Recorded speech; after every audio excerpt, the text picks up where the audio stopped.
Hello, people. Welcome to the Lee Cole 3 and James Proctor podcast. And we have a very interesting guest today, a very successful podcaster.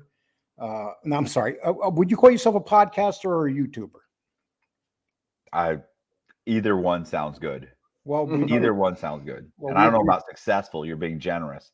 Well, you are in these annals. You are, believe me. And we appreciate you being here, and we're looking forward to discussing your story. I know you've given your story out many times, but your interviews are very, very interesting. And I find it quite amazing the fact that you took so many years you were sentenced to. It seemed like you became the fall guy for a lot of people. James, you want to say something? Yeah. So, when I first ran across you, we had interviewed Wade Williamson. You remember him? Yes. Really good guy. I like Wade. Yeah. And so that's how I came across you. And then, as we got into this, to agree for you to come on and all that, I was able to do a lot of research and, read your book, Shark in the Housing Pool, just really amazing. And so, one of the things I like about the book is that it goes into a lot of detail that you don't hear on some of the interviews. So I watched a couple of your interviews on concrete, I believe is what you call it. And so really good stuff. Yeah, that's Danny with concrete. Yeah. So you've been on some great shows, and so it's really fascinating your life. So we really look forward to digging in, and hopefully we'll ask some questions you hadn't been asked before. Oh, yeah, you already did one. You mentioned that I almost failed my, my broker's test. Yeah. I don't even know how you know that. Yeah, from the book. Yeah, I was reading the book, and so it came out that's what was mentioned in there, that you'd barely passed it, and that was but you did well on your SATs though. Yeah, well, that's like multiple choice. This is funny. I actually got to take them untimed. Oh, you did? Yeah, so everybody's like, wow, that's amazing. That's not that amazing. I got to take it untimed because I had a learning disability, and I had a registered learning disability, and it was registered at USF. So I also got to have a note taker. Like they paid someone at USF to take notes for me in class. Now, I typically didn't have to do that. Right. But I also got to take everything untimed. Mm-hmm. So you're talking about like everybody, I'm taking my sweet time. I'm waiting for the teacher to leave so I can grab my book and open my book. Right. SATs, I'm getting up, walking into my car, looking stuff up, coming back. I spit forever. So, I'd love to say, I just knocked it out because I'm brilliant. I'm just more conniving. Yeah, most definitely. And we were talking about, during the time of period that you became a broker, it was much easier for people to get loans back then. A lot of people that shouldn't be getting loans. Would you say that was a big part of you being able to do the things that you did during that period of time? No, I've got a lot of people will say, oh, well, there were liar loans. And I don't know if anybody listening knows what a liar loan is that it got to the point where they were so desperate to lend money to anybody to obviously fill up these, tranches that they were selling on Wall Street. And they were, they're lowering rates. They're just desperate to get anybody. And they started coming up with more and more lax guidelines. And one of the guidelines was like, hey, if you have like a 650 or 700 credit score, we won't require income docs. So if you just come in and you say, hey, I've been running my own business for 5 years and I make $100,000 a year, they just took your word for it because you had a 700 credit score. And so what ended up happening is now you suddenly, you should be qualifying for a $300,000 house. Now you can qualify for a $700,000 house. And of course you tell yourself, I'll be able to make the payments, but you really can't. So you make 6 months payments and, you go under. And so a lot of people were like, it was way easier, but I've never done a liar loan. Right. There was no reason for me to do a liar loan when I can say my borrower works for Express Tax Services. Mm-hmm. And you can call Express Tax Services, and they have a website, and they have a business phone number, and they have a tax ID number that's been in existence for 10 years. And so why would I do a liar loan, which is possibly more scrutinized? Because they would scrutinize certain things, they would scrutinize like the appraisal more. Right. I don't want the appraisal scrutinized. The house is a piece of garbage, and in some cases I did the appraisal myself. Right. So what I want is I'm lowering the LTV to 80%. So it's even less scrutiny. And I'm saying, hey, my borrower has a 700 credit score, been on a job 5 years. I can provide W-2s and pay stubs. Let's refinance this house. And you refinance it. And then I add points onto the back of the loan. Mm-hmm. So I maximize the amount of money I can pull out of that house with the least amount of scrutiny. And so liar loans and those types of things that people were like, oh, they were giving anybody a loan, they didn't really apply to me. I could, the same thing I did then, I could do now. Only the difference is now, as opposed to then, back then, I had to make the W-2s myself. I had to make the pay stubs myself. Now you can just go online to like paystubs.org and punch in, hey, worked for this company for 5 years. I need W-2s for the last 2 years. Here's how much I make. Here's what my withholdings are. I'm located in Florida, and I need 12 months, or I need whatever. I get paid every 2 weeks, or twice a month, and I've been paid for the last 3 months, and I need a year to date. And they'll print it all up and charge you $30, and you've got all the documents. You can walk right into a bank, hand them that. Mm-hmm. They'll call to verify it. As long as somebody's there to verify it. So not much has really changed since you the liar loans don't exist anymore. Right. So those don't really, they have limited doc loans now where they'll say, well, give us 12 months or 24 months of your bank statements, and we'll take whatever was deposited, we'll include that as your income. Mm-hmm. When the truth is, let's face it, if you own your own business, you're depositing $12,000 a month, and you're spending $6,000 a month on inventory. You made 6,000, not 12. Right. Exactly. So it's just, they're just trying to say, oh, this is different. It's no different. Like, So when you first got your license and you got into this, okay, so you came into this, you were struggling in life in general, and then all of a sudden you had this opportunity to do this right away. Did you start getting into the shady side right away, or is it something that just started happening slowly?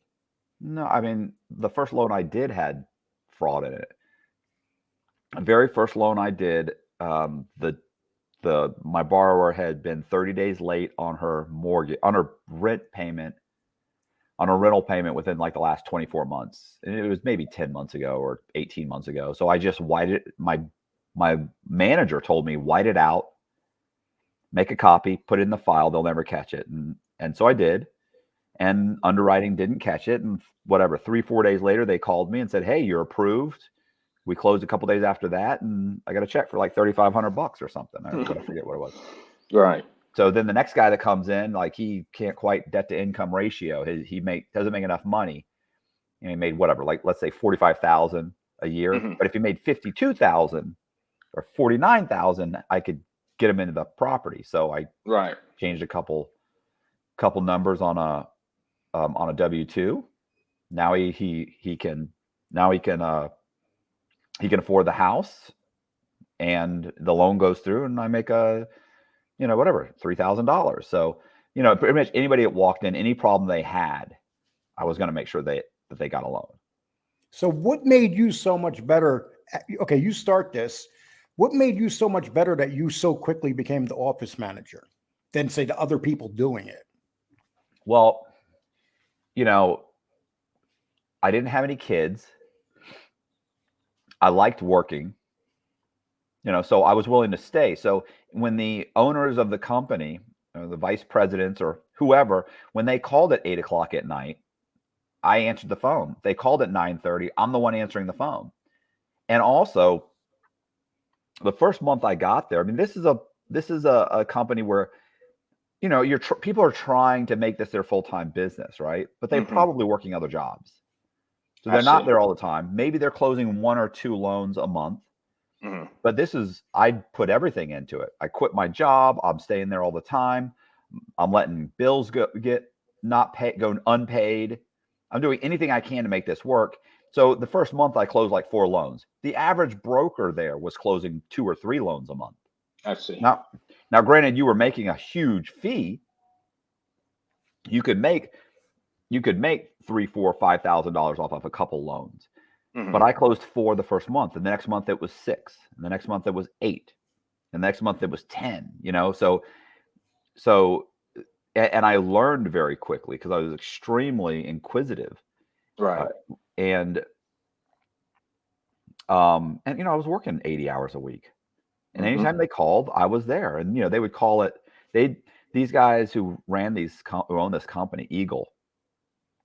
I remember they had a board meeting or something like after 5 or 6. And so they start their board meeting at 6 o'clock and it ran for 2-3 hours. So like 9:30, they call. And you could tell when they called me, they were on speakerphone, and you could tell there's just a room full of guys. Like, this is all the vice presidents of the company. And they're like, hey, and they're just calling to say, like, let's see if anybody's even at the office.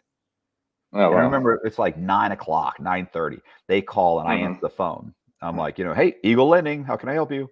They go, who's this? I go, this is Matt Cox. Who am I speaking with? And the guy was like, this is Kelly Aarons. And Kelly Aarons was like the owner of the company. And I could hear guys talking in the background. He goes, Matt, what are you doing there? It's almost 10 o'clock. And I was like, I'm working, making phone calls. And he said, he said something. He's like, where's everybody else? I said, they're not here. And everybody was like, huh. And they say, he goes, well, and I said, you know why they're not? I remember saying, you know why they're not here? And he goes, why? I go, because they're weak, Kelly. They're weak. They're not dedicated like I am. And he just starts, everybody starts laughing in the room. And I go, that's why. And he just, he started laughing. He said, oh, well, all right. So all these guys start to know who I am. They like me. And very quickly, when a position came available, they immediately transferred me there. And so this was a pretty large company, this Eagle company then. Yeah, I mean, it was a broker. They were a lender. Okay. But they were kind of like a go-between lender, right? Like you could get qualified to be a lender back then fairly easily. But they'd sell their loans pretty quick, right? Yes. Now, if they couldn't sell loans if they couldn't get rid of these loans, they're funding the loans on credit lines. Yeah. So if they suddenly got stuck with these loans for some reason, they would go under like the Titanic, which is what happened. Right. After 6 months to a year, that's exactly what happened. They were so liberal with their underwriting guidelines that they had, I think, 1 or 2 credit lines, and they basically both just got shut off. So they shut them both off. So we went months without closing loans. You'd close them, you get a little bit. They'd sell at $2 million, you get $2 million, but then they just suck that right up. Like their loans are piled up. And so you did subprime loans, or was it? Yes, those were all subprime. So at that point, I went and opened my own company. Right. And so you had a reputation with the women. Let's put it that way. And you were. I seen you with contrary. And well, when I seen I thought you were very condescending, and then I was reading up on you because you seemed like you didn't really care about these people these women. But then you kind of explained yourself, and I had a good conversation with James, and a lot of these women, they were hustlers themselves. And I mean, this one woman, Rebecca Hawks is her name or something. Right. She was out in Vegas hustling, and then she comes to Florida and she's a hustler. And when everything came down on you, they just made you the GOAT. I mean, that you're the main man, and they basically came after you. And these people were just as guilty, if you ask me. Yeah, I mean, I think some of that is accurate. Like, they definitely tried to make me out to be a Don Juan. Like I was targeting. I remember he was targeting single mothers, because at this point, single mothers were a big thing. Like now, single mothers, they're like, we're on to other stuff. So, but back then it was single mothers, care about single mothers and protect our single mother, whatever.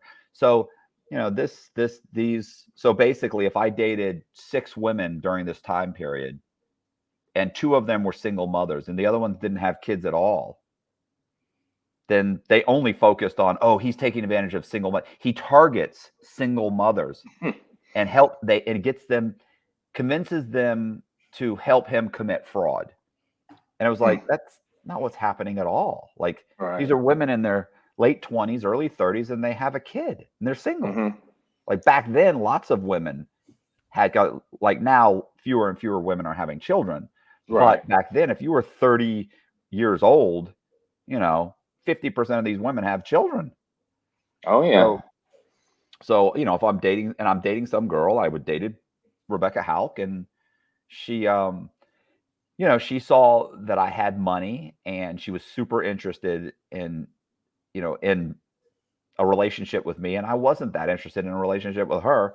And then when it all came down, like, she's ready to come with me. Like, I barely know this woman. Yeah. We've been dating not even a few months, really been dating about a month. She always said that, I always say a month. She always says 2 months. Like, either way, it wasn't that long. It's 2 months. It's like, how involved can you be? Right. But she's ready to ditch everything and everybody she knows and come with me on the run. And she even got rid of her kid and sent her child back to the husband in Vegas, I believe. Right. And that actually, when I brought that up to her, like, what are you doing? She was like basically her ex-husband had raised their son, and he was supposed to go back and live with him anyway. She basically brought him with her because he's like a paycheck. I bring my kid with me. I'm not here alone, and the husband will pay child support. So she brings him, but she couldn't handle him. She's out all the time herself. She's acting like a kid herself. And so she was like, look, I can't handle him. He's getting picked up for being outside after curfew. He's smoking pot. He's failing. I can't handle him. I'm sending him back to Vegas. And so after the school year, he was supposed to go back. But basically this was December, and she sent him back for Christmas. He thought he's going to spend Christmas with his dad. The truth is, she sent him and was just like, I'm not going to be here. I'm leaving. He's not coming back. So yeah, Matt, when did you? Okay, so you're out here. You're making good money. You got beautiful cars. You got lots of women. So when did you feel like everything started falling apart? Because I know you went on the run for a while, and when did you feel the walls closing in on you, where you said, you know what, now I'm going to have to pay the price here? Did you ever get to that feeling, or did you feel like you were invincible? No, I mean, well, one, you feel like every time something questionable happens and you manage to not get caught or pull it off or fix it, you feel emboldened. I felt emboldened by that. I was like, oh, well, that worked out. Why? Well, you got lucky. I'm just that good. It was like that. That's what I start telling myself is, man, I can't get caught. Like, I mean, this happened. I should have been done. And I completely convinced them not to contact the FBI. Right. For instance, I got caught one time. I got caught one time because I don't know what we pulled out, $50,000, maybe $100,000 out of a deal. And we were going to do a little bit of just clean the place up, this piece of property. And so I gave a chunk of money to this guy, Rudy, and he was one of my business partners. And he was supposed to make the payments on the house, and he never made a payment on the house. So it immediately starts to go into foreclosure. The bank investigates it, and they realize they do a thorough investigation, and they realize that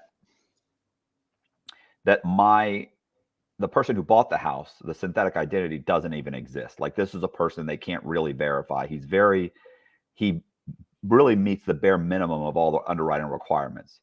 He's got 3 credit cards. He's been on his job, but it's difficult to really figure out if this business even exists. Right. And so they really start looking into it, and they go, yeah, something's wrong here. They call the broker.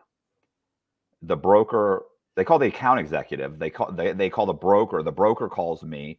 The broker, I talk to Rudy and say, Rudy, what's going on? They're saying it's a first payment default. Did you make the payment? He's like, oh, when is that due? He's an idiot.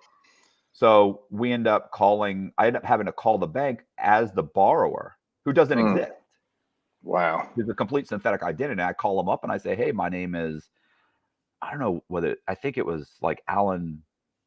I don't know if it's Alan Duncan or Joel Cologne or one of the colored ones that I had. Yeah. Anyway, I call up and I'm like, so I tell them, hey, this is, the borrower. They say you don't exist. We're calling the FBI. I tell them, look, let me just give you the money back. And so we negotiate back and forth until I convince them that if they call the FBI, they're going to lose over $100,000. Like they lost $150,000 on a house that was worth 30 or 40 grand. And, and they didn't realize that. They thought the house was worth like 200,000. So I convinced them and I give them the money back. Or I would have, let's say, a loan. Let's say I would have a person at a title company realize that these people were fake. Mm-hmm. So where did you get these, when you did fake people, where did you get them? Were they actually real people and you stole their identity? Or did you get them from cemeteries or dead people? No, I don't think that would work. Initially, what happens is what was happening was I figured out that if you pulled credit using a social security number that nobody was using, you could create a credit profile in the credit bureau system. And so, I started pulling credit using like a child social security number. Yeah. Like this kid doesn't exist. I know the social security number was issued a year or two ago. Use that social security number with a made up name, a date of birth that says the guy's 30 years old, and I just pull it. And it would it'd say no credit found. But if you pulled it again, it would say there was credit found, there was one inquiry. Well, that inquiry was me. And then you do secured, then you could set up a secured credit card, right? Just to start the credit. Right. I get 3 secured credit cards because you need a minimum of 3 trade lines to get a conventional loan. I get 3 secured credit cards, start making the payment. 6 months later, they'd have 700 credit scores. Yep. And then very quickly, I figured out how to just go to Social Security and get Social Security to issue me Social Security numbers to children that don't exist. Yeah. I would just make a fake birth certificate and a fake shot record and walk in and say, hey, my son or my daughter was born without and never got issued a Social Security number. And the pediatrician told me to come here, and they would issue one. Wow. So I could pick any name I wanted. I got a real card. I already made a fake birth certificate. I just have to change the date of birth now. And now I got a birth certificate. I've got a real Social Security card. I could go into the DMV and get an ID issued to me. And now I've got a real ID, real Social Security card, 3 credit cards. I can go into a bank. I can open up bank accounts. That's it. So, I mean, he's as real of a person as either one of you on paper. Right. Now, granted, he doesn't have 25 years worth of credit of credit history, but most of you don't. Most people have a few years, 5 years, 10 years, maybe 10 years. But, they might, but that just requires an explanation because I'm still meeting the minimum requirements. 3 trade lines, over a 620 credit score, and you can get a conventional loan if you can prove you can make the payments and you have the down payment, which of course I did. Right. And how did you get past, and I know you talk about in the book, how did you get past closing? Because at closing, you have to go to the title company or the law office, and then usually they need you to be there to sign the papers. So how did you do that with the different identities? It depends. When I was in Tampa and I was using synthetic identities, I typically knew the people doing the closings. Okay. So if I knew the people at the title company, I would just show up and say, hey, I'm selling the house to this guy, or I'm working with the broker, or I am the broker. He can't show up. Just give me if you give me the package, I'll drive it to his office, have him sign it, and come back. And they'd go, oh, you really shouldn't do that. But okay, that's fine. Like, what do they want to do? They know me. They trust me. Or you do it at the end of the day, and then they want to go home, and then you'll say, well, I'll just go and be able to get this signed. I remember reading that in your book that, one lady, I believe, at title company was the person never showed up, and you were supposedly talking to them over the phone. And then finally the lady said, all right, yeah, go ahead and take care of it. Just make sure or whatever. So I've done that. I've done one time I grabbed the file, and the woman at the title company's office was in the back, and I didn't realize that. And she went back to her office and saw me sitting in my car signing the documents. Oh gosh. So I'm sitting there signing the documents and never left the parking lot, just sat there for like 45 minutes. And then, got up and came back in and said, here you go. What happened then? What did she say? She said, she goes, I remember I put the guy's I made a copy of a driver's license for him, put it right on top.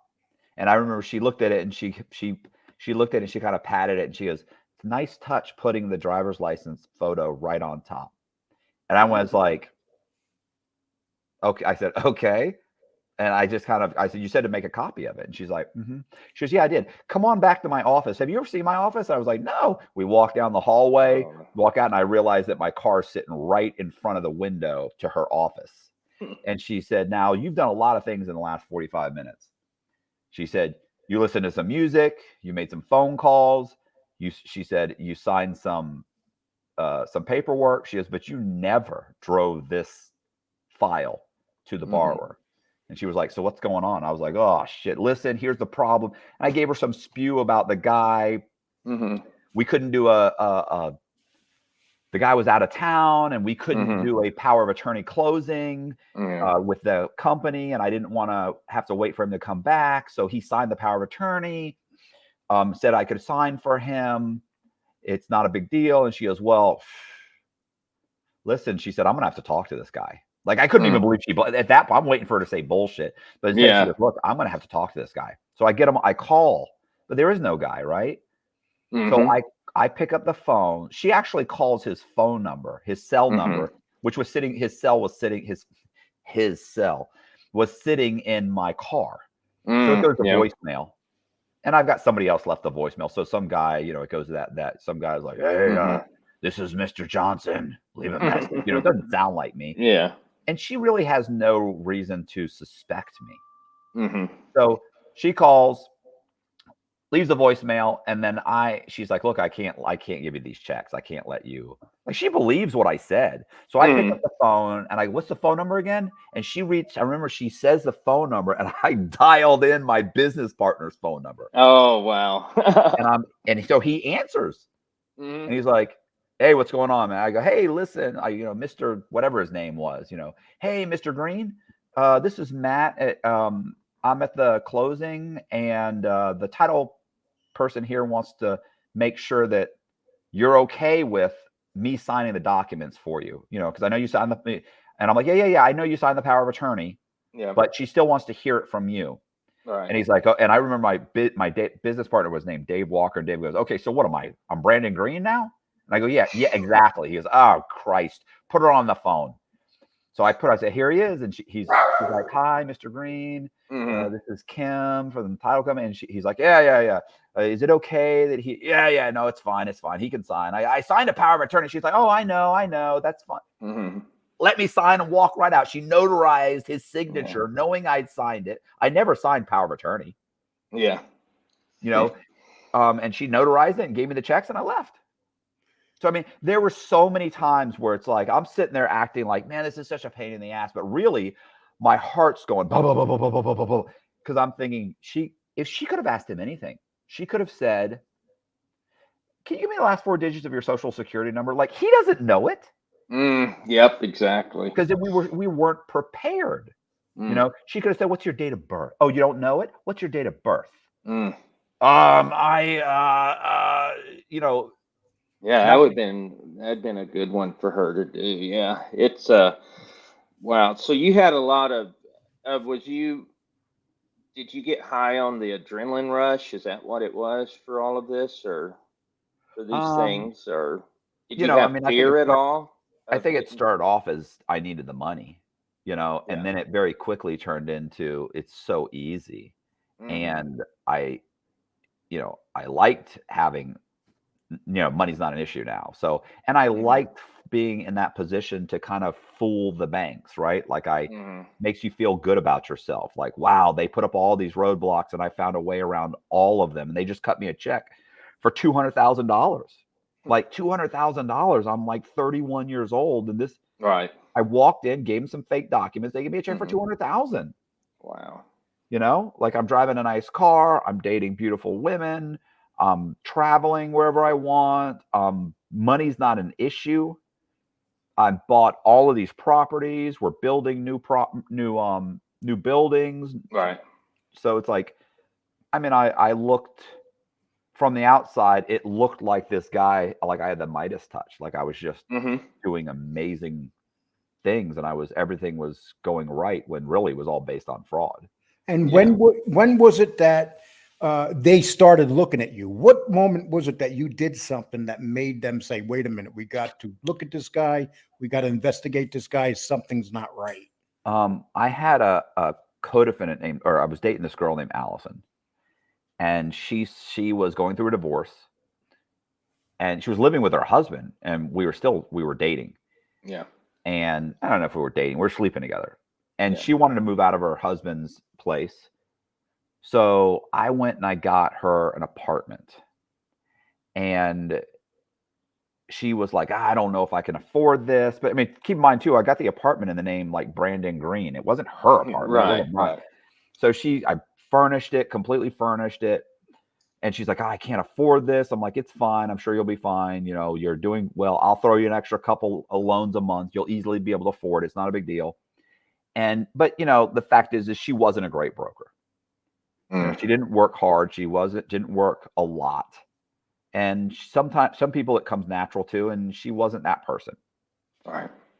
And especially if you have to do fraudulent things, she doesn't think fraudulently. She's really just not a crook. Right.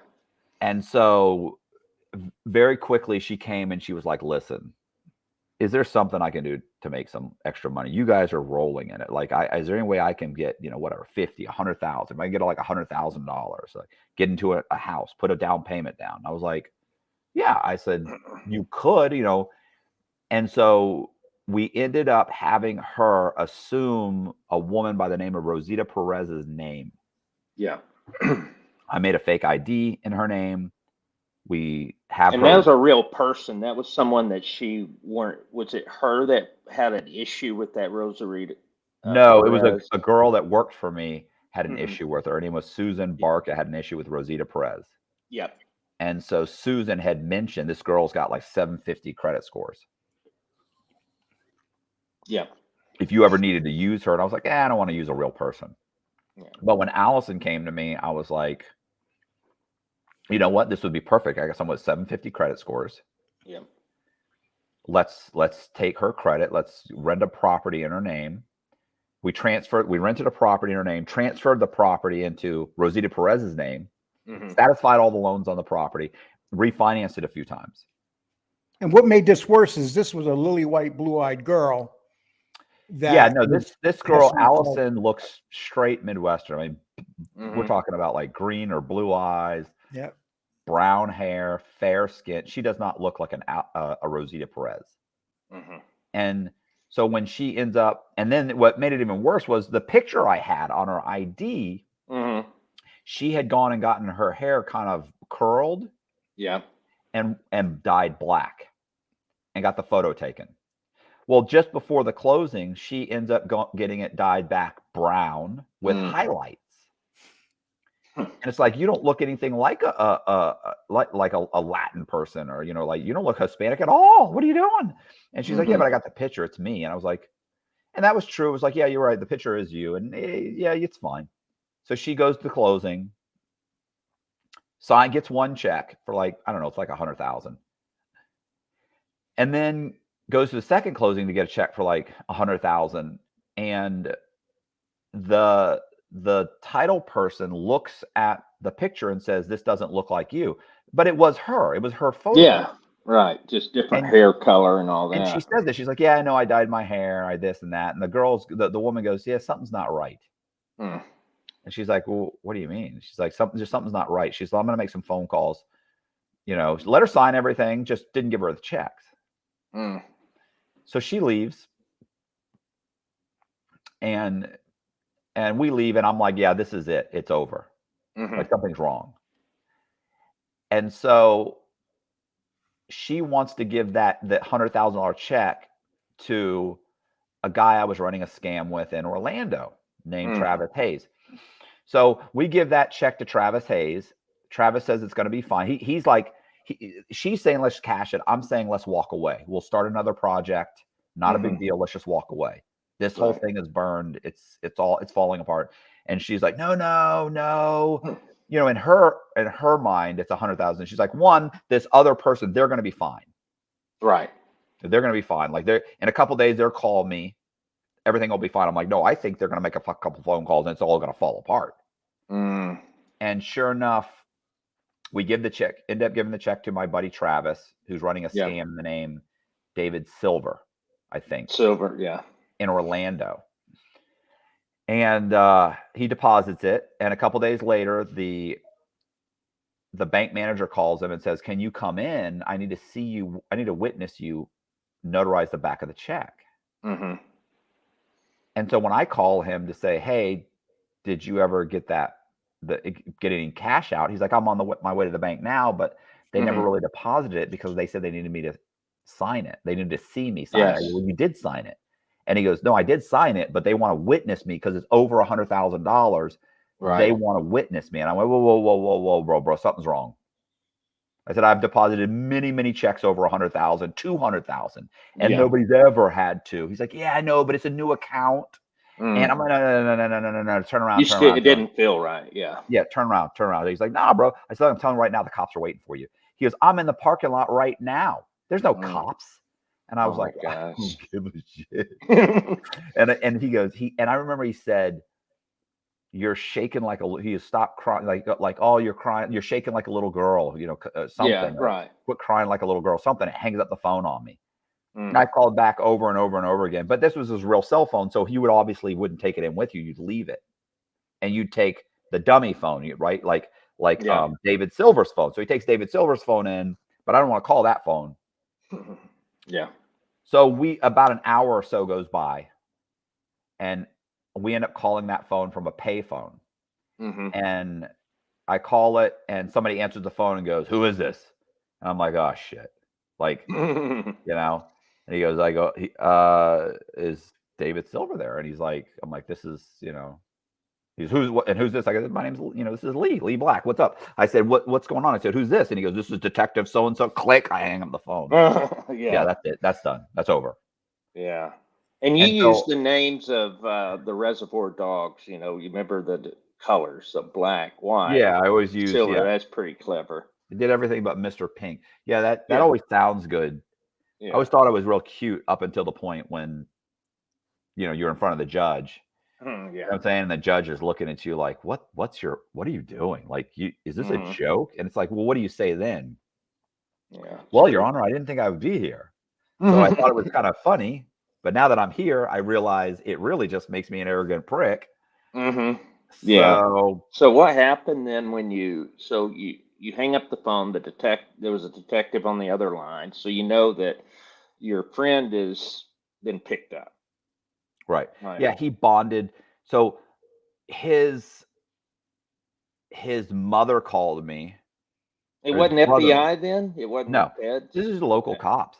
So oh wow. Okay. They end up so he calls like his mom, and she calls his brother-in-law, and I get his brother-in-law to bail him out of jail, and then I end up paying that back, and then he shows up and he's like, I get him a lawyer. That's like 15 grand, and then he's like, obviously he doesn't want to do any fraud anymore, so.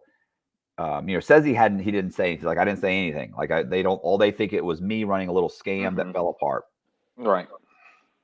And I'm thinking, that doesn't really make sense because you deposited a check from another scam. So it's not limited to your scam, and you weren't that girl. So he's like, oh, I told him that was a chick I was working with, but I didn't know who she was. And now she's not answering the phone. And because, of course, we trashed everything. We threw everything away. Yeah. And, you know, so you could call Rosita Perez's phone.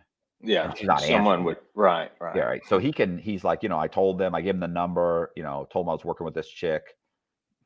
I'm not mentioning your name. Okay. But then he keeps coming by like he needs like $10,000 to buy. He wants to start a tree trimming business. So, but he needs $10,000 for a chipper. Okay. And then he needs $15,000 for a boom. You know, that thing that brings you up into the trees. Yeah. And then he needs, I need a truck. Of course I will get you a truck. What do you want? It's whatever you want. He comes in every once or twice a week, you know, and says, I need $1,000 for that. Of course you need $1,000 for, you know, for this or for that, or for $1,000 for, you know, $500 for my electric, you know, $200 for this, $1,000 for, you know, $1,500 for my mortgage payment. You know, of course I'm going to give you $2,500 or $3,000. Yeah, of course. I mean, I'm embarrassed that you had to ask. So, I mean, I'm thinking I'll give you anything. I just don't want to be arrested.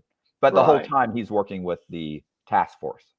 Yeah, that's what I was. So it was still local police task force then. Yeah. And so what happens is now Hillsborough, Pasco, Pinellas, you know, all these places where I am are all working together. And maybe 6 months later, they hand it over to the FBI. And by this point, I've borrowed $11.5 million. Yeah. You know, not including the money that he's borrowed, not including the couple $100,000 that Allison borrowed. Not, you know, that's neither here nor there. It's like 11.5 million. Right. And one day I'm at the office, and a buddy who I'd done probably maybe $500,000, maybe $1 million worth of loans for, in his name. Keep in mind this guy's ex-wife, her name, I'd done probably $500,000 or $1 million. So the combined maybe 1 or 2 million. Yeah. They've been coming to me. You know, he's a sheriff's deputy. So he comes to me and he says, hey, can I talk to you? And I'm like, yeah, what's up? And I remember he showed up in his uniform. I said, man, you can't be walking in here in your uniform. You're scaring everybody. Like I'm feeling like fine. Like, I'm like, and it just, my mood went from here to just nosedive. He looked at me, he said, do you know somebody who's got arrested in Orlando? I was like, huh? Yeah. He said, okay, well, that guy's been working with a task force. He said, I used to date a girl that worked for Tampa PD, and she was part of the task force for Hillsborough, and they just handed it over to the FBI. And this guy's been working with them, and they're coming to arrest you. He's like, she came to me because he said during the course of this whole thing, his name came up, you know? So, and at this point too, so I'm like, okay, keep in mind, within weeks before this, I got a few phone calls from some people from a title company saying that they'd been given a subpoena for records. But once again, these records are for people like Lee Black. Like, these are people that don't exist. And keep in mind, it's like, okay, well, you could come into my office right now and look for stuff that has Lee Black on it. Like, you're not going to find anything. Right. You're not going to find these phones. You're not going to find any of this money. You're not going to. So I was nervous, but I also kept thinking, I'm okay. I'm going to be okay. Because, you know, you just tell yourself, you know, you don't want to see what's happening. So you're just constantly in denial. And so at that point, I realized I'm done. Like, this is it. And literally at the same time, like I think that day or a couple days before, I'd gotten a phone, or some of my business associates had gotten phone calls from a reporter at the St. Petersburg Times. Yep. And he did a lot of stories on you. Yeah, he did 34 stories on me.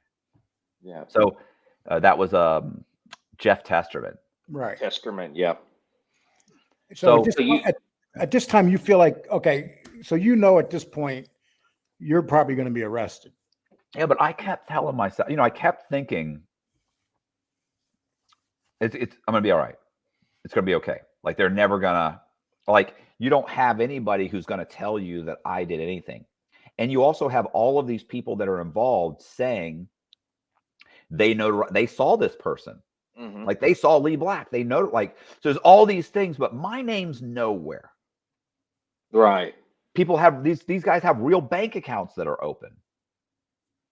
But at this point, when they said they're coming to arrest you, I thought, yeah, I'm done. Like, And this is the first time, right, in 2002 that you got arrested, when you got probation? Is this No, I already had. I was already on probation when I owned the mortgage company.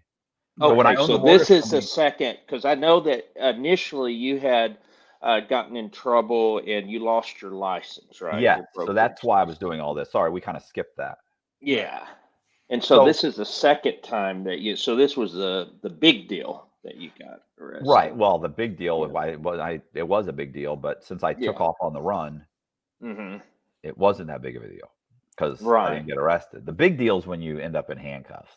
Yeah. So anyway, yeah, I at that point I packed up a bag, ran up my credit cards, pulled out some money out of several different bank accounts, got like 80 grand, Yeah. ran up all my credit cards.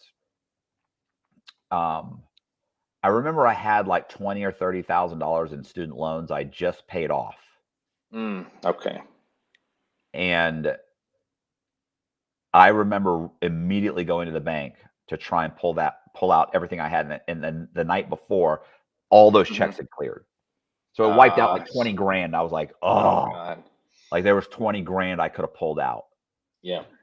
So, yeah. So anyway, I took, Becky comes over while I'm packing my bags. She comes over and sees I'm packing my bags, and she's like, what's going on? And I just lay it out. Here's what's happening. I'm about to be arrested. And, and it's like, I know I'm going to be arrested. I know I'm not getting out on bond. And I also know that I'm going to get some time. And so she says, well, why don't I? Well, I'm going to come with you. I think I'm in love with you. I want to come with you. And you only knew her a month or two, right? Right. It was like, look,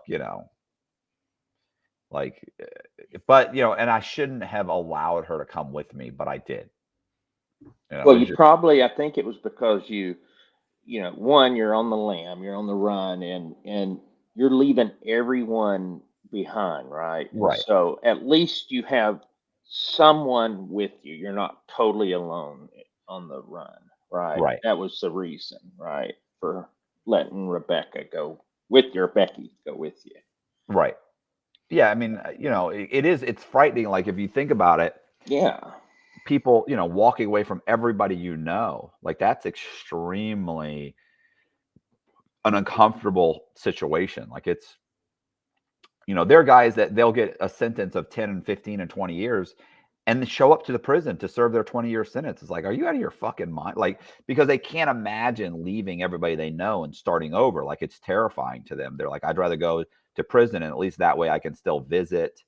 And so anyway, I take off on the run with Becky, and we have no money. We have like 80,000 in cash, which, I know I would say that people are like, that's not no money. Well, it is no money. If you're starting over with a vehicle packed with electronics and clothes, like that's not a lot. Like it's not like I showed up with an apartment full of furniture. Like, so we go to Atlanta. We rent a house from a guy named Michael Shanahan. I then satisfy the loans on that house. Right. I make a fake ID in his name. I open up some bank accounts. I get a driver's license to the name Scott Cugno, which was a guy I knew who was an account executive. Right. And so I get an Alabama driver's license in his name. What's so funny about that too? Like I got it. Like I kept, Becky was kind of like, well, it's not like we're going to get pulled over. Like what's I'm like, no, we need a driver's license. I was like, you have no idea. And I remember getting pulled after I got that driver's license. Like I still had the piece of paper. I didn't even have the license yet. We got stopped, and I was like, boom. And he came back, said, okay, thanks. And that was it. I was like, like, what was I going to tell this cop if I didn't have a real license? Exactly. So, like my little fake things that I'm making, they're not going to pass muster with a cop. He's going to look at it for 1 second and be like, get out of the car. I mean, so anyway, we go to Atlanta. We rent this house. I satisfy all the mortgages on the house. The guy had 2 mortgages. So I create satisfaction of mortgages. I record them. Now there's no mortgages on the house in public records. I then refinance the house 3 times within a few days of each other. Right. I get probably 400,000. I think it was like 400,000, close to 400,000. And I then pull that money out of the bank, and Becky and I take off. You know what's funny about this, Matthew, is here you are, you're on the run, and you have a little bit amount of money here to get you through, and you're actually understanding that you need to come up with more, and you just walk into a situation and create it. Yeah, that's the nicest way to look at it. Yeah. But who would have thought about creating it like that? Who would have the balls to do that? I mean, you just met this guy. You just moved into his house. I mean, it's... Well, I was, here's the thing. It's funny. Like, people will say to me, like, well, what was the scam? Well, okay, well, the scam, it continually changed. Like, I mean, give me a scenario and I'll figure out a way how to squeeze some money out of it. Like, how what is the scam that, what do I need? Like, if I rent your house, then I could assume your identity, satisfy the loans, refinance the house, pull the money out in your name, walk away. If you own or finance the house, then I can satisfy, you own or finance the house to who I am, like my synthetic identity. I can then, or someone's identity I stole, I satisfy the loans. Now I've got an asset worth a couple $100,000. And then you think, okay, well, I need to borrow money against this property. Well, how much can you get? 160, 180. Okay, well, I have the property. Like, if I do it fast enough, I could probably borrow $500,000, maybe $1 million. Right. So, I'm going to figure out how to maximize that. Is it, there's, shoot, I don't even have to really, to be honest, I don't even have to have possession of the house. It just makes everything that much easier. Anyway, yeah. So we pull out 400,000, take off, but still now we've got what, 400,000. Like, Becky's a maniac. She's buying purses that cost $2,000 and $3,000. She's buying, shoes that cost a couple grand. Like, it's outrageous. She's blowing through money.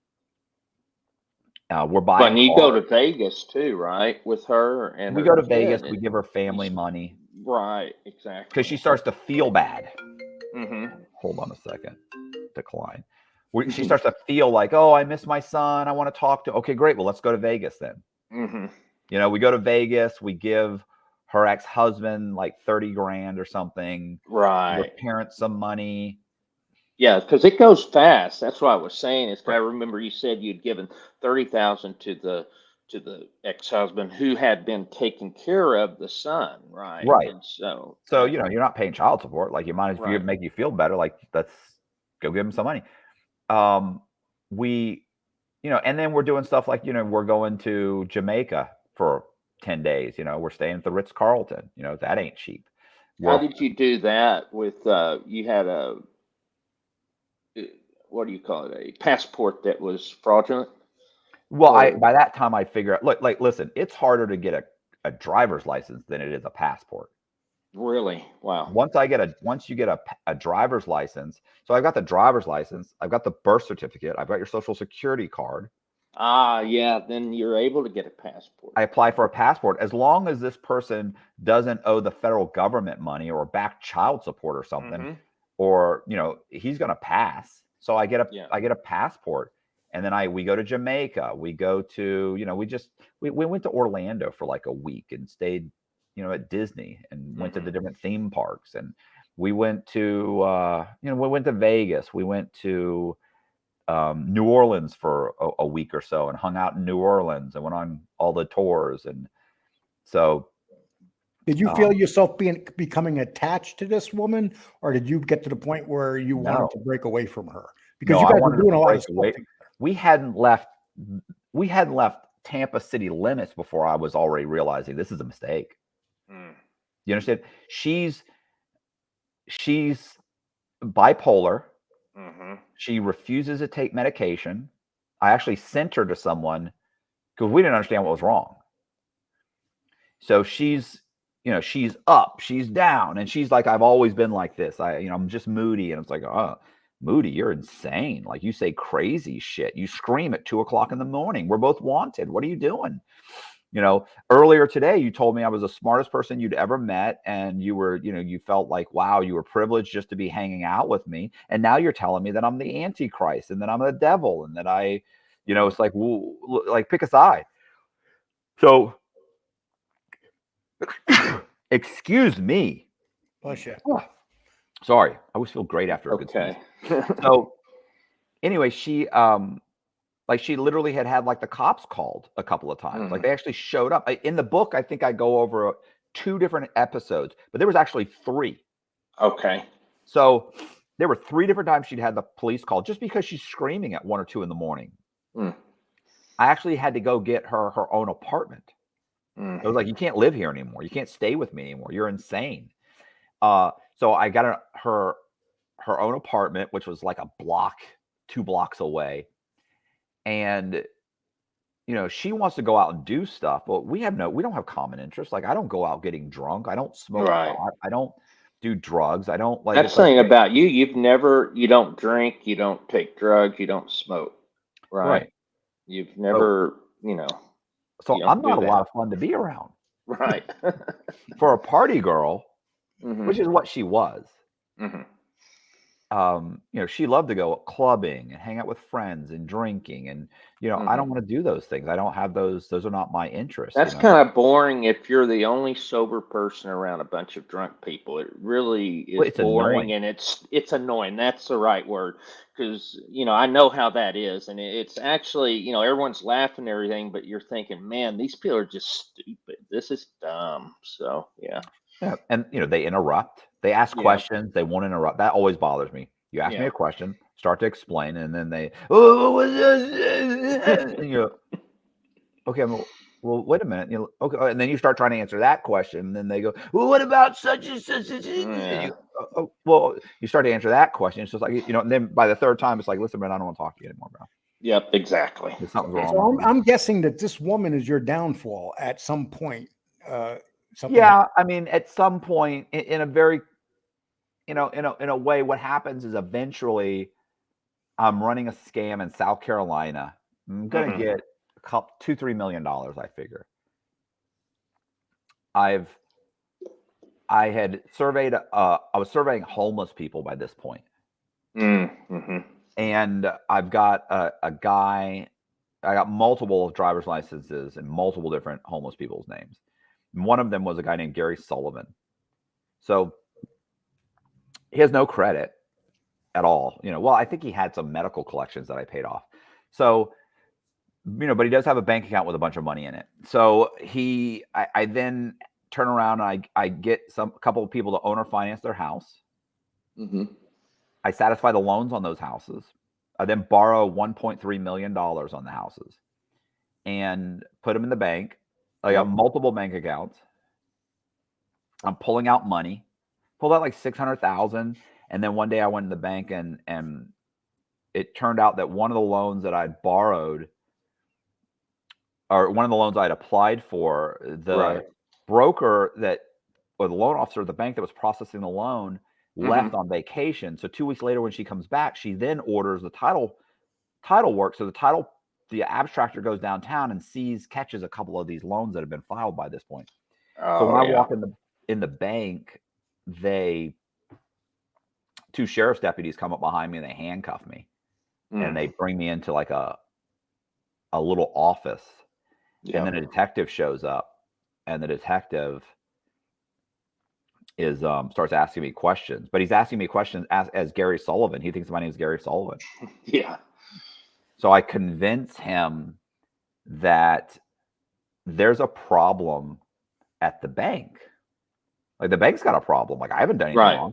And keep in mind, Wachovia, the head of Wachovia's fraud department, is on the phone with him, telling him, you need to arrest this guy. He's running a scam. He's like, well, what's the scam? And he's like, you got 3 mortgages on this property. And I'm like, yeah, I got 3 mortgages. I came to the bank and they give me the loans. Right. Like, what did I do? No, these are all first mortgages. And I'm like, really? I'd love to see where it says that, Like, Mortgages don't say whether they're in first, second, or third position. It's Right. the placement of the mortgage that determines that. It doesn't say it on the document. Right. It's not illegal to have multiple loans on a property. Right. Then, of course, he says, well, he's saying all of these mortgages are first mortgages, and you lied to the banks to get them to do it. And I'm like, well, let's see what happened. I came to Wachovia. I applied for a first mortgage. They gave me one. I know he knows that because I know he knows that. But Right. has he even? I don't even know that he's seen these other mortgages. So I said, I told the woman I wanted to start buying houses and flipping them. I told the loan officer here that. She said she could only get me out like a couple $100,000. But she had a friend that could get me a second mortgage. So she sent me to SunTrust Bank. They gave me a second mortgage or whatever the other bank was. Right. And then he says, okay. I said, and she said, but I can only get you a couple $100,000. But I got a friend that can get you what's called a HELOC. We don't offer them here, but I can get you one, but you got to go see her. So that girl gets me another loan for whatever it was, 150, 180. I don't know. I said, I forget. I said, so she gets me that. So now I've got like $500,000 roughly. Mm-hmm. Now, the truth is there were multiple mortgages. There's probably 6 mortgages on that property, maybe 5 or 6 mortgages, but they only caught 3. So I said, so at that point, I closed the loans, got the money, put the money into the bank. I'm looking at properties right now. I'm going to start flipping properties, buy some properties, fix them up and flip them. I'm like, at what point have I done anything illegal other than go to the bank?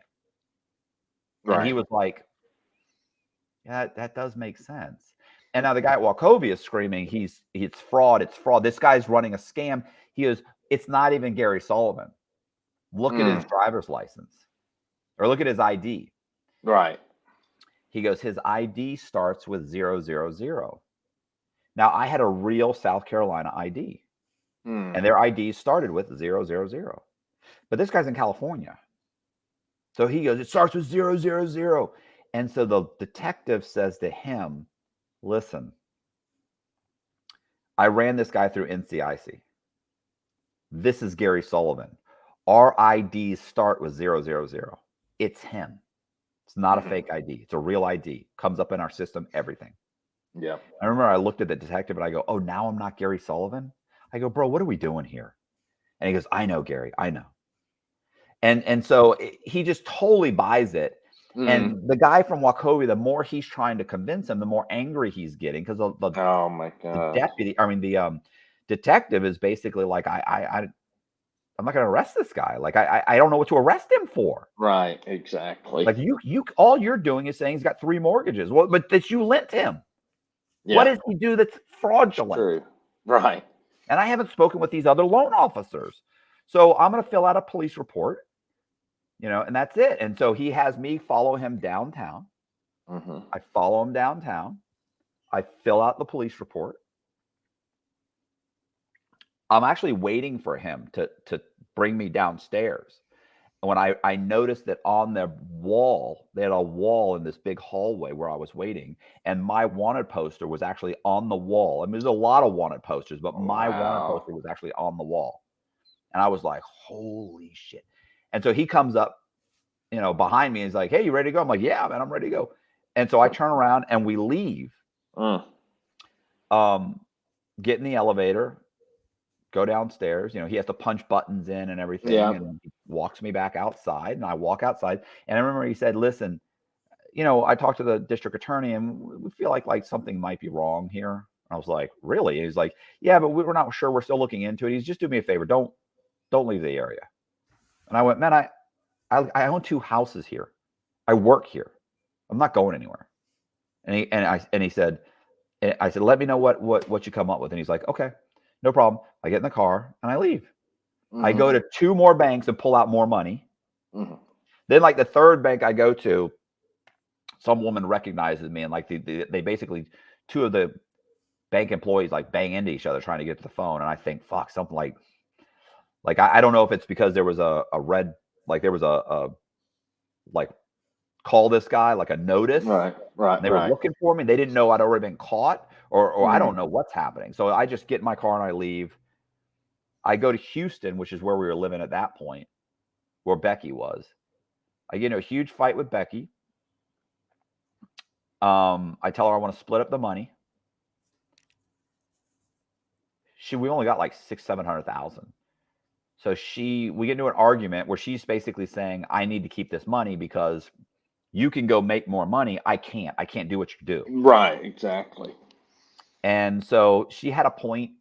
So I said, give me 100,000. She gave me $100,000. She kept the She rest had of the money. 600,000 or whatever. Right. And then I take off. I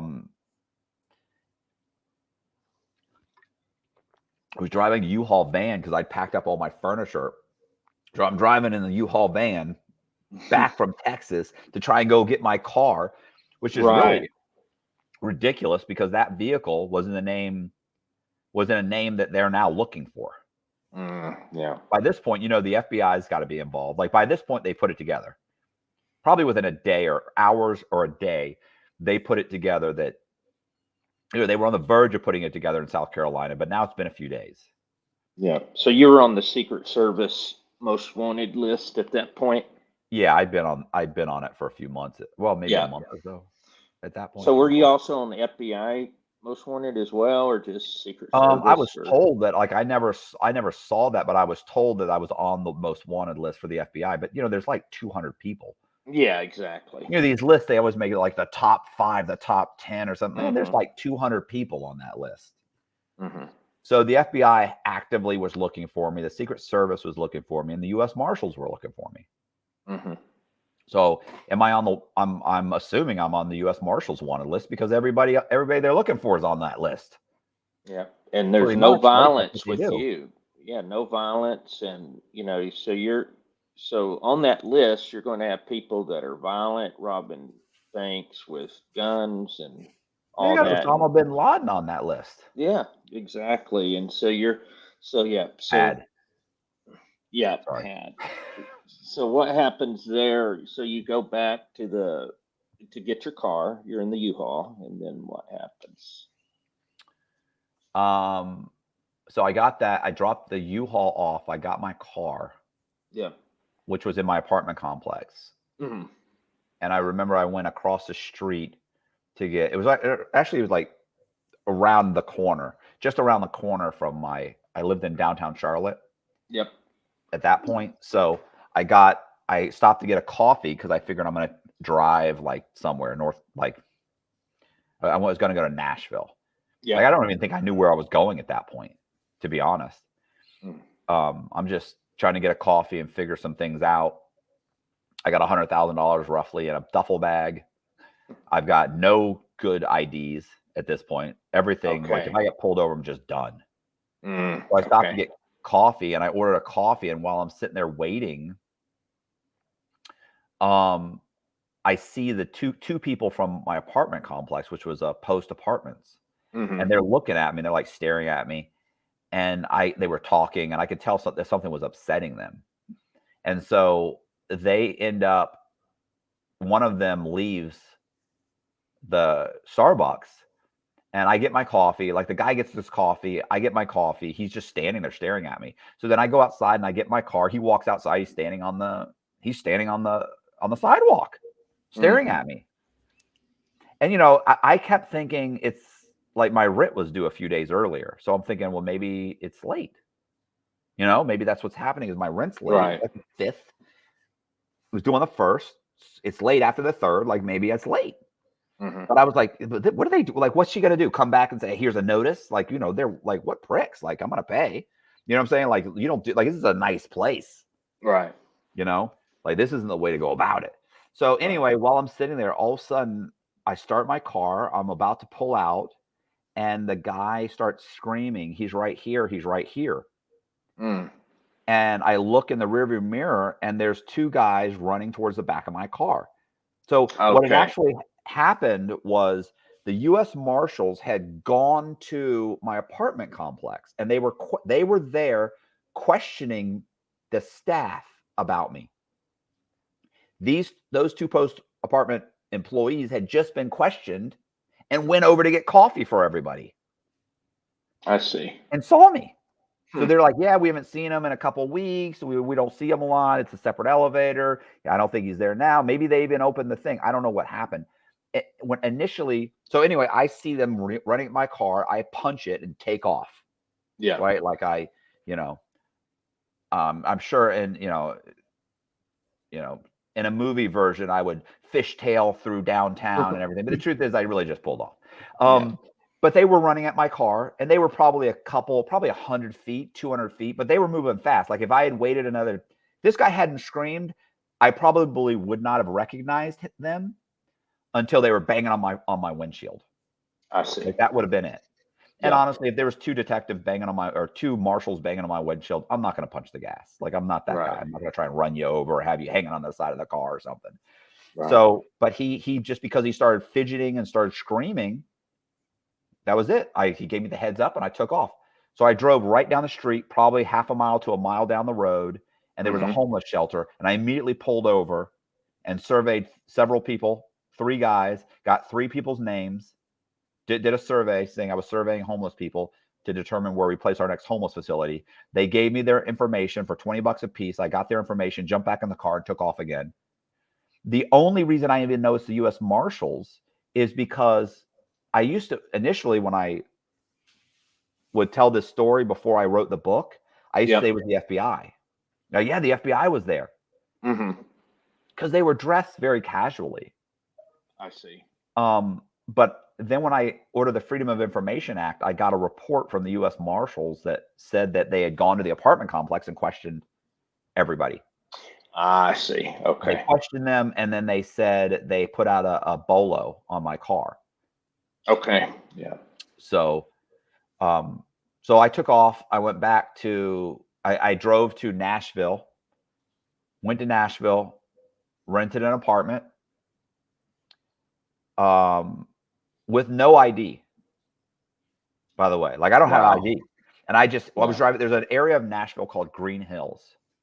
Really nice, like all the all the movie stars are there. I was driving through there I was going to go to an apartment complex. Okay. And as I was driving through this, looking for this sort of like an apartment complex, I see a guy putting a sign in his front yard. It says for rent. I whipped around, pulled in. I said, "Hey, are you renting?" He said, "Yeah, I'm renting." It was like a townhouse. I see. And he said, "Yeah, I'm renting this right here." And I said, "Okay." He showed it to me. I came back and I said, "What do you need?" I said, "I mean, I don't really have like I'm actually using the name of one of the homeless people like the day before I just surveyed." Right. I'm like, my name's Joseph Carter. But I was also I'm driving a brand new Infiniti G35. So those were like, I don't know what they make now, but that back then the G35 was like a super kind of a cool car, right? It was like 60. Yeah. Right. And so he looked at me. I said, "Do you need to pull my credit? Do you need, I don't really have a lot of established credit, but I don't have bad credit. You don't have any established credit." He looked at me, looked me up and down. He looked at my car and he goes, "You look like a nice young man." He said, "I will." Because you had the nice car and everything. He assumed you were okay. Yeah. I'm a clean cut white guy. Yeah. And so he said, "Give me the first month's rent and a security deposit, and I'll go get a lease." Never asked for an ID. Never asked for anything. I had a drop phone that I just gotten. Gave him my phone number, wrote my name down, gave him the cash. He gave me the keys. Had the electric turned on a couple of days, within a day and a half, 2 days, and had a bedroom set and everything delivered within a day or two. I stayed in a hotel for a couple of days, and so I'm set up within 3 or 4 days. Listen, within a week, no, not a week, maybe 10 or 11 days, I've got the guy, Joseph Carter. I've got his birth certificate, his social security number, copy of his driving record. I've registered to vote in his name. I got a lease in his name. I'm ordering credit cards in his name. So I've got mail in his name. I've got utilities in his name. Oh gosh. And I go and get a driver's license in his name. And I remember taking the driver's license test in his name, and I almost failed. Wow. Really? Yeah.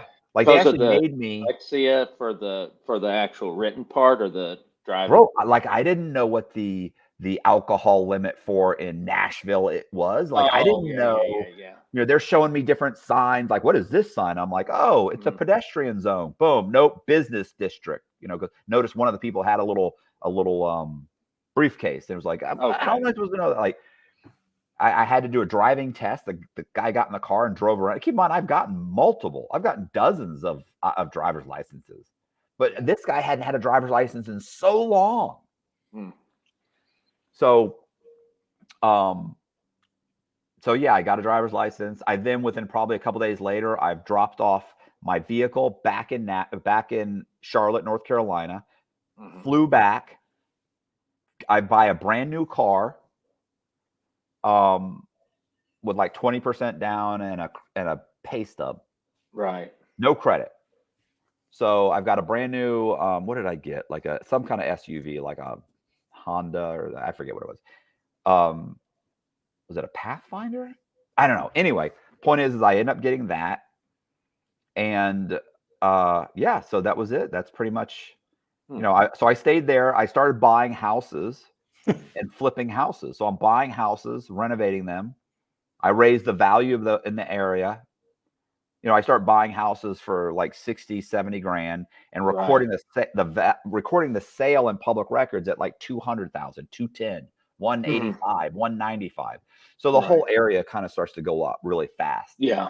And then it allows me to buy a property for 60. Then I managed to get an appraisal for 190, allows me to borrow 160, 150. Right. You can do 80% or whatever of the value. Now I've suddenly, very quickly, I've got $300,000-$400,000 in the bank. I'm doing well. And I start flipping properties. I meet this girl named Amanda. We end up dating for a few months. She moves in. Everything's good. We're going on vacations. We're having a good time. And I find out that Dateline's coming. And by this point, it's been 3 years. I've been on the run 3 years. I find out that Dateline NBC News is coming out with a 1-hour special. So I decide I'm going to go to Australia.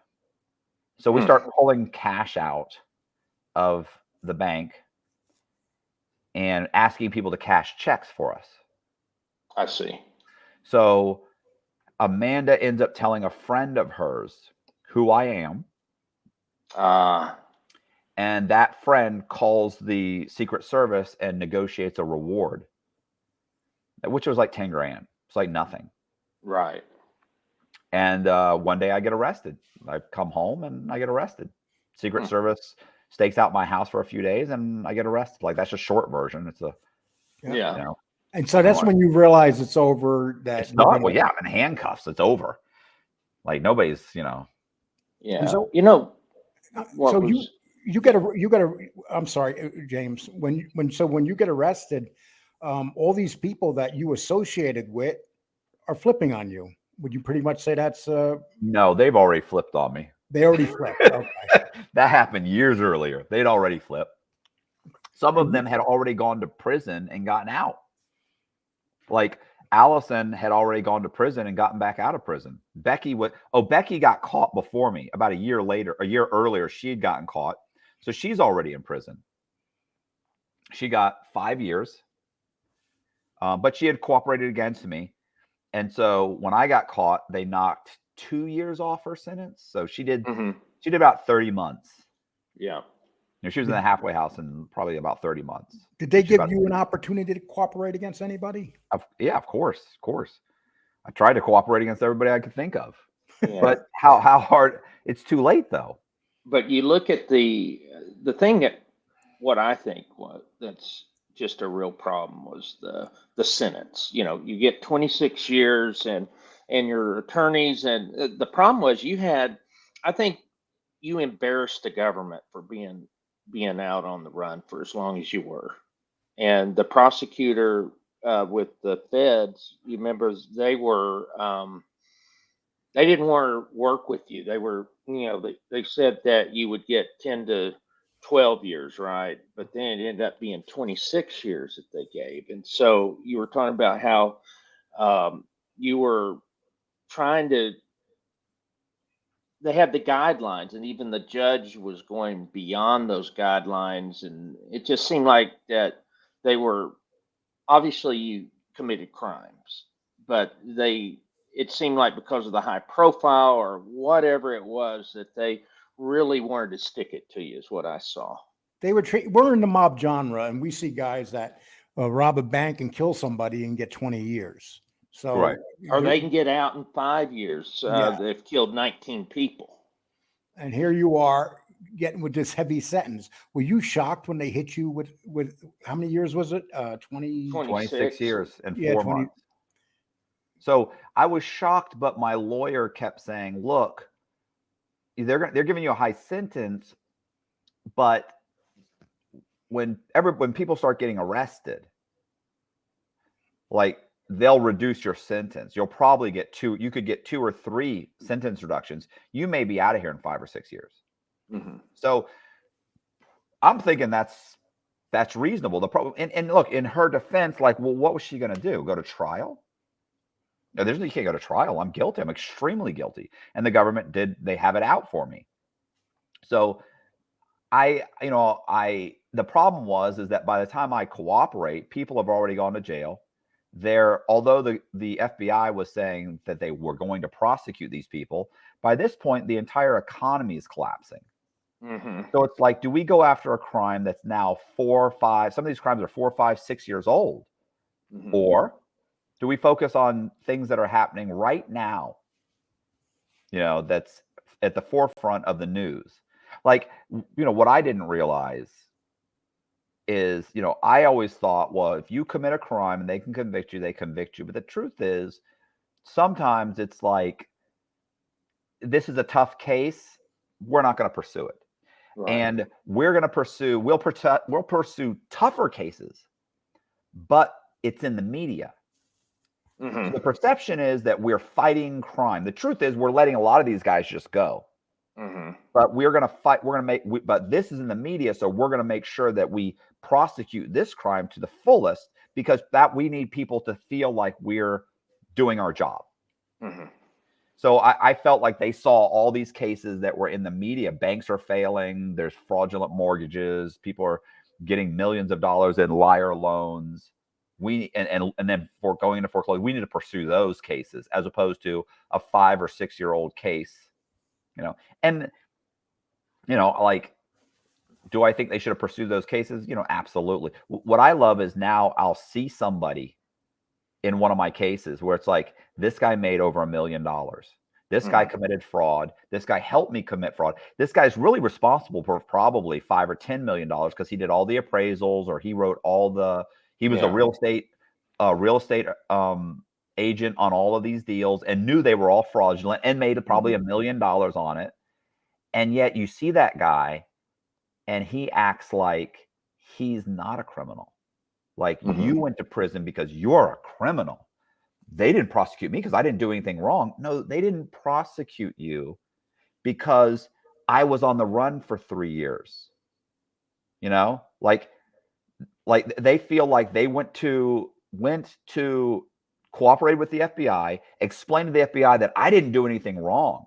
The FBI knows they did something wrong, because obviously when I cooperated, they're like, this guy, did he this? I'm like, yeah, of course. And they're like, yeah. I'm like, I mean, matter of fact, he deposited this check. Money was sent here. Money was here. This is in his bank account. This is it. Like, you could, and they're like, oh, no. We got tons of documents that prove he was involved. We just want to hear you say it. How did he get involved? What happened? When did that happen? What was the conversation? Like, we don't want him to be able to explain it away. He's tried to explain it away. We don't believe him. We know he's involved. What was he actively like? What was said? And then you explain the whole thing. They're like, oh yeah, he definitely is involved. Well, then why didn't you ever indict him?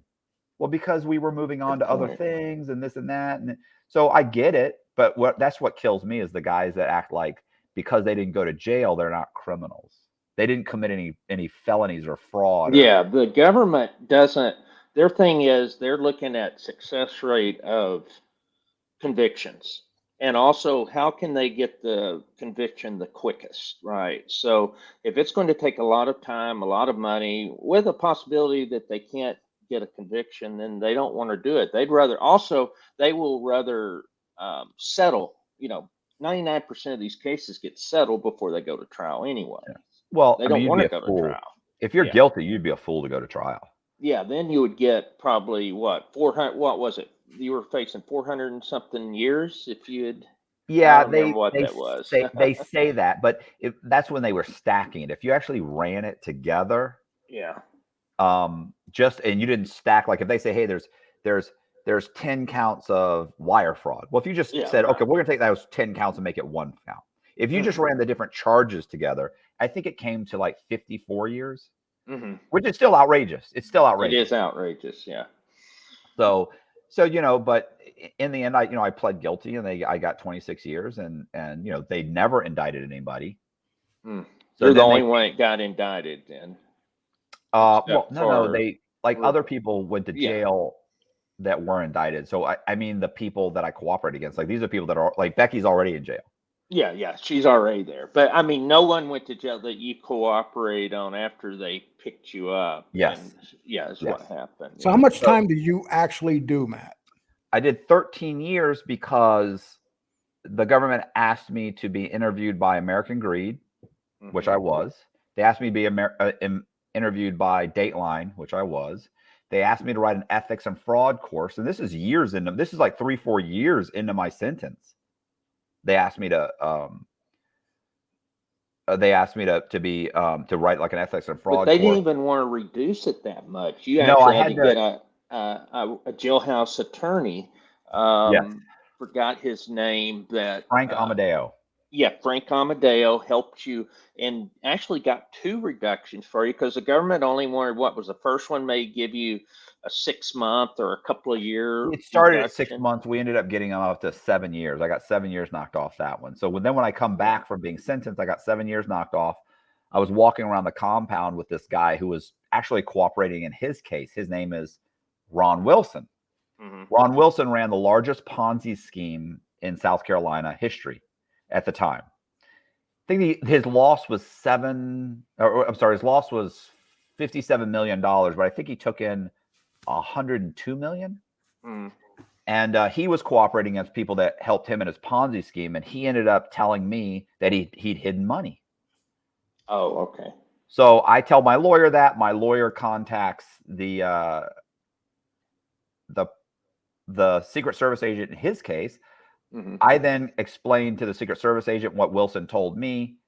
He then they do an active investigation. They recover the money. They indict Wilson, his brother, and his wife who were hiding money. And so they indict all 3 of them.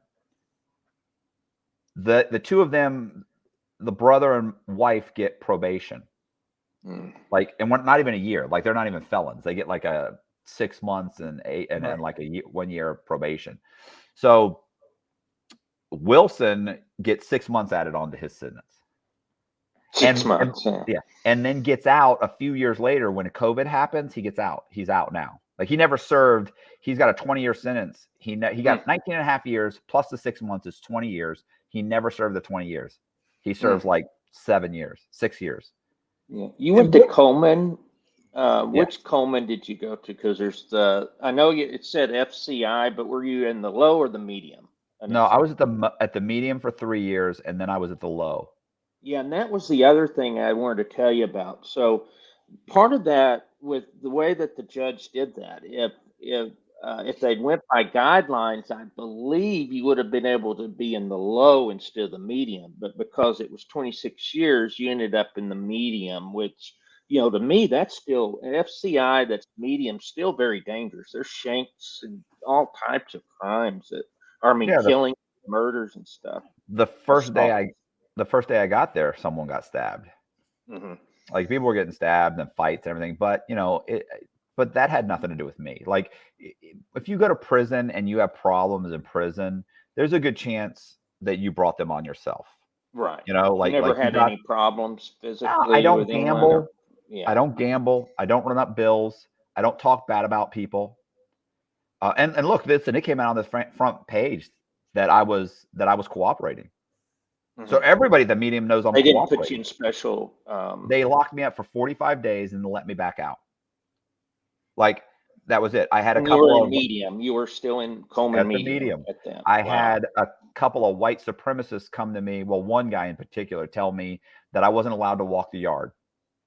I went that night and walked the yard. Walked around. They saw me out there. The bunch of guys saw me. They just eyeballed me, and that was it. They shrugged it off. They didn't do anything. They didn't come over and beat my ass. I was with a couple of guys, but it was like, yeah, okay, well, I'll take an ass beating and then I'll keep walking the yard. Eventually they'll get tired of it, or they'll end up getting moved, or I'll get moved something. Like I wasn't, like I got too You much didn't time join to any be gangs. You didn't not do doing, anything. not doing it. First of all, no gang wants me as a member. That's true So, because you cooperated. Yeah. right. Yeah. Nobody's off. There's no offers, but Mhm. I'm not interested anyway. Like what happens is I start teaching the real estate class, Mm. and I'm teaching GED. So, you start, people start, this is like, this guy works in education. He doesn't gamble. Like all the things that they're in charge of, I'm not involved in. You don't do drugs. You didn't do Right. I don't do drinking, none of drugs. I that. don't gamble. I don't lend money. I don't run up bills. I don't talk shit. I'm a non-enemy combatant in a war zone that has nothing to do with me. And you need me to make things function. Mm-hmm. So just leave Matt, when did you get out? 2019. I started probation July of 2019. So it hasn't been that long ago. And 4 years. And did you come on to YouTube right away or No. I had started writing guys books, right? Like true crime books and stories and stuff. I liked doing it and I was interested. So I started writing these guys stories, and I got some guys in Rolling Stone magazine. I optioned their life rights. I got a couple of book deals. I got some advances. So when guys kept telling me, you got to do a podcast when you get out. Like Serial or this or that, and I listened to those when I got in the halfway house, and they were really cool, but those are heavily produced podcasts. Like I can't do that. Right. I didn't even know how to fucking use a phone. Exactly. And I could, so, by the time I get out of the halfway house, I had called a guy who ran a YouTube channel that was local called, his name was Danny, and the channel was called Concrete. And I asked him, hey, can I talk to you? I'm in the halfway house, and guys, I wrote a bunch of stories and I want to do a podcast, but I don't really know how. And so I talked to him and he answered a bunch of questions. And then he said, look, well, you should come on the podcast. And I was like, yeah, I'll have to do that, but I'm in the halfway house. So probably a month or two after I got out of the halfway house, he called me one day and he'd had a guest cancel, hadn't put up anything in 2 weeks, and was like, listen, man, I got to have something here. Like, so can you come do the podcast? I was like, when? He's like, tonight. And I was like, damn, he's like, I answered all your questions. You said you'd do it. I was like, oh, fuck, he's right. So I go there and I do the podcast. And I remember that night he told me, you should start afterwards. He said, you need to start a podcast. You need to start a channel, put some stuff up. And I went, but I didn't understand what he meant. And I was like, no, I don't have anything. I don't have the equipment. He's like, you got an iPhone. Yeah. And I was like, I don't even understand how that works. Like, what do you mean? Like, I don't know how you put up a channel. Like, what does that mean? I'm living in someone's spare room right now. I'm barely paying my bills. Like, this is the last thing on my mind. Anyway, so I don't do it. That podcast did really well. It got like almost 2 million views. That's amazing. Within a month or so, I was on Valuetainment. That got 1.8 million. Then I did Soft White Underbelly. That got almost 2 million. Yeah. Then I did Vlad. Then I kept doing these things. The problem was I was out there doing all of these things, but the truth is, what a waste for me, right? Like I have all this interest, but I had no channel. Yeah. So it took another year and a half. I started my channel about 2.5 years ago. So 2.5 years ago, I posted probably my first video, let's say. And it was just like me, it took forever to even put it up. You know how the first one is. You're like, you're trying to be perfect. And I wish I could have a conversation with myself when I walked out of that studio with Danny and said, look, put up a shitty video. Put up a bunch of shitty videos. You'll end up with a couple 100,000 subscribers within 6 months to a year. You'll get better. People will know they're shitty videos, but you're trying. And that's it. And for every troll that is out there, every hater, every scumbag on YouTube that says you're a piece of garbage. And there's many that do it to all of us. You're Yeah, I was gonna absolutely say, right. there's 100 guys that love to see Yes. you Mhm. trying. They don't care if you get a views, subscribers. Mhm. They just think this is a guy who's making an attempt. Yeah. So if I'd known that, I would have done it then, but I waited. And so what happened was, by the time I started my channel, the YouTube algorithm had chewed me up and spit me out. Like, it was Yeah. done with me. Where it used to be, if 4 years ago I did your show right now, this show would be guaranteed to get 100,000, 200,000 views, Yeah. just because I was on it. Mhm. Now it'll get 5,000 views, maybe. Do you see what I'm saying? Like, it doesn't. Now, maybe if it's a huge channel and you've got 500,000, maybe it'll get 50,000. But I can go on Danny's channel right now and my videos get 40 or 50 grand, 40 or 50,000 views. Like, that's it. Mhm. You know, unless I told, if I were to tell my story on Danny's right now, I bet it would get maybe 100,000 views. Like, Mhm. it's just the algorithm's like done with me. So now what's happening is I'm just grinding out content, Mhm. you know, because I get these guys in the comment section like, bro, why don't you have 500,000 subscribers? Why aren't your videos getting, hundreds of thousands? Because now I'm just like anybody else starting a YouTube channel. But you know what? By the standards of YouTube, you are successful. Yeah, you I gotta- am, but I think it's because of shows like this. Mhm. I'll come on your show, maybe it gets 5,000 views, and I probably get 40 or 50 subscribers for that. Mhm. So what happens is I notice people that do a channel, like they'll do exactly what I've done this right here, exactly. Mhm. And those guys will post a video and and 3 months later, and they'll have been doing it for a year. 3 months later, they'll have 20 views. And I'm like, why do your videos have 20 views? We just had a good talk. I looked at a couple of your videos and they're good. And they're like, well, I know we're just starting out. It's like, no, you're not starting. Here's the difference between me and those guys. I tell everybody I have a YouTube channel. Yes. Mhm. I tell them, put my link in your description. I ask to go on other people's things. I tell everybody about my YouTube channel. I'll tell anybody my story. I don't shy away from it. Mhm. And if you meet me and we're talking and I say, oh, yeah, I got a YouTube channel. Do you have your cell phone with you? Yeah. Pull it out, bro. Subscribe to my shit. Mhm. Is that silly? Well, it's just one. I don't give a fuck. Mhm. I want that one more. That's like us telling you when we get done with this, please share it on your channel. Yeah, I have no problem with that.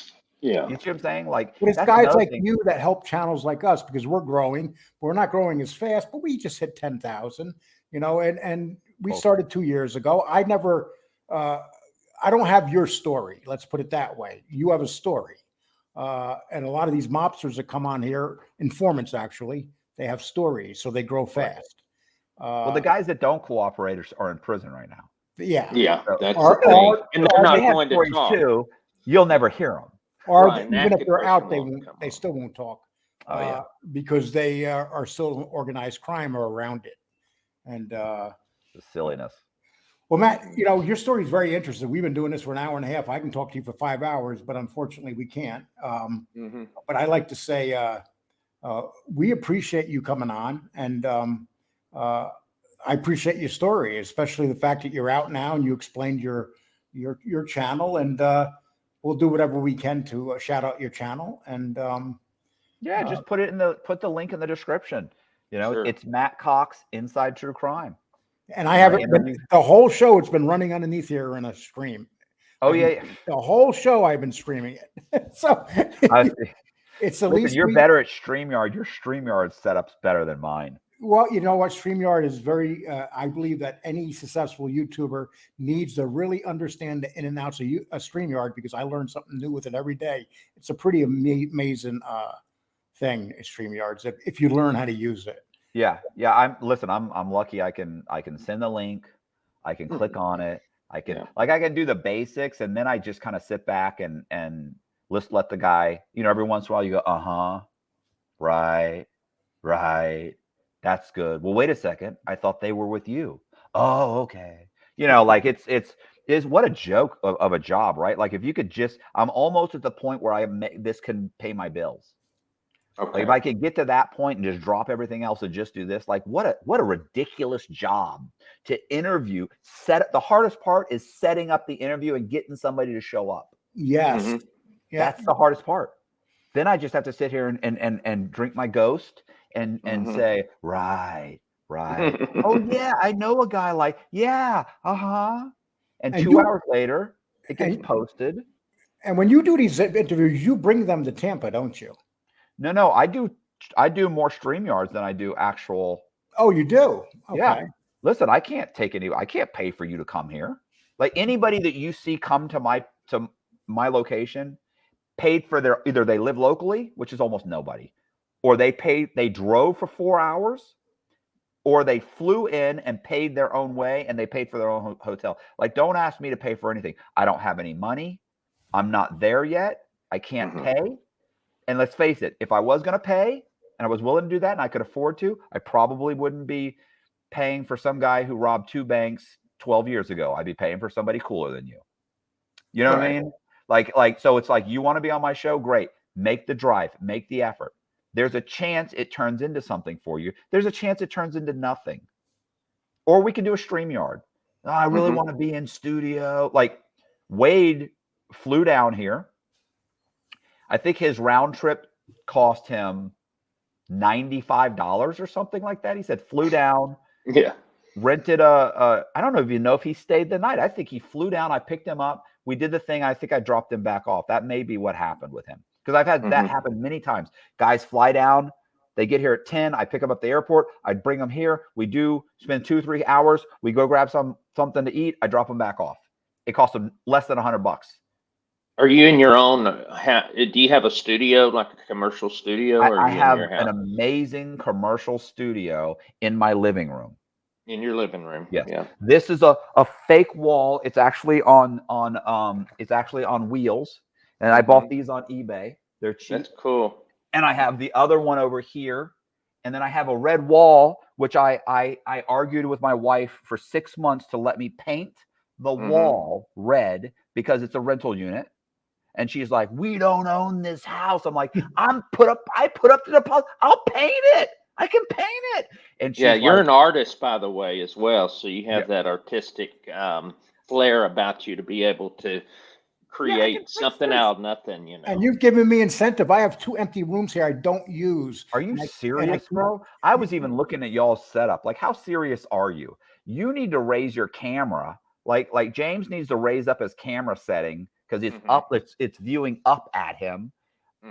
Both of your camera settings need to be raised so they're level, and you need some kind of a decent backdrop. Yeah, even if it's plain. And that's what we're going to do. Right. But unfortunately, unfortunately, you using a laptop. So am I.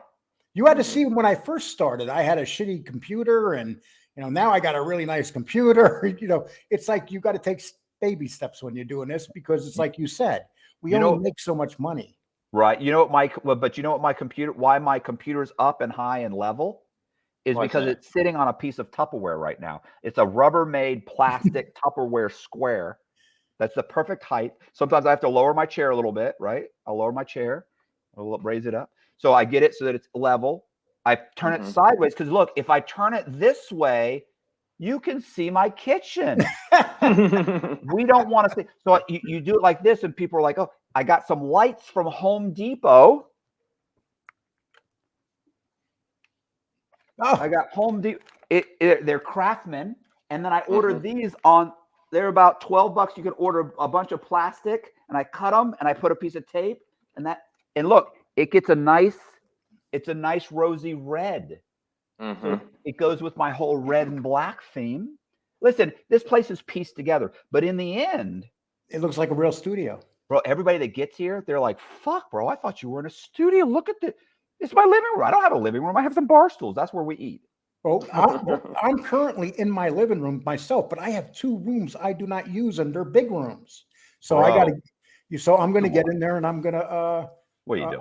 I'm going to do a nice studio. Listen, my desk, offer up. Like I bought it on offer up. Almost everything I've got, I bought on offer up. I didn't even have the money to buy my cameras, because I have a 3-camera setup when people come to the studio. I didn't have the money. I I had a buddy that I met who was watching me on YouTube and saw me on Concrete and liked me. And we talked a few times. We actually ended up having dinner a couple times. And he said to me, what do you need to stop just doing your phone thing? And I went, I need a 3-camera setup. I need a switcher. I need this. I need that. He said, what does that cost? I was like, oh, the cameras I want to get are this. And they're still not expensive. They're $750. They're Sony Vios. They're not super, super quality, but they're good enough for YouTube. And he said, I'll buy them for you. That was nice. And you know, that's I made payments to him. I started making payments. After 3 payments, he said, you don't owe me the rest of the money. And you know, that happens, and that happens the same with me. My computer, my sister got it for me. She's very wealthy. She got me the computer. I got a mic here. Someone sent it to me in a box, brand new, and gave it to me. I didn't even expect it. It just showed up at the post office. It's people do stuff like this. Yeah, it's amazing. You have some good people out there, and you know, you got your handful of trolls and haters, as we know in this business, but there's some really good people. Yeah. Hey, Matt, I'd like to thank you once again so much for doing this with us. Thank you. And we'll share this. We'll send you over the link, and we'll get this set up probably today or tomorrow. But thank you so much, Matt. And sure, no problem. And I'm going to end the show here. If you want to hold on one second, Matt, I appreciate it. Yeah. Everybody take care, and please sub to the channel and do all that good stuff. Take care.